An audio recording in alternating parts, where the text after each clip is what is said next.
هتفطروا ايه النهارده؟ اي حاجه. يعني ايه اي حاجه؟ شوفوا انتوا عاوزين ايه. اللي انت عاوزاه. هلا اقول لك يا ماما، اعملي رز وسمك. رز وسمك؟ لا مش هعمل طبعا رز وسمك، انا لسه هجيب السمك ولسه هتبله، لسه هنضفه ولسه هتبله. كل ده هياخد 3 ساعات، وبعدين انا صايمه، حسوا بيا شويه. خلاص يا ماما، انا عندي الحل. انت هتعملي كوسه وفراخ وبطاطس محمره. لا طبعا، انا لسه هجيب الكوسه واقورها ولسه هحشيها يجي 3 ساعات، ولسه هقشر البطاطس ولسه هحمرها. انا صايمه حسوا بيا شويه.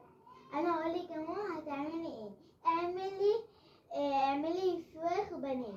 فراخ بانيه؟ لا، انا لسه هجيب الفراخ واحطها في البيض واشيلها من البيض، احطها في البقسماط، اشيلها من البقسماط، احطها في الدقيق، اشيلها من الدقيق، احطها في الزيت. انا صايمه بقى، حسوا بيا شويه. خلاص يا ماما، اعملي اللي انت عاوزاه. خلاص انا هعمل لكم النهارده مكرونه وبيض. عملت برضه يا ماما اللي في دماغك، انت كنت تسالينا ليه؟ عشان مش عايزه اعمل اللي في دماغكم. فكروا بقى في اكل بتاع بكره.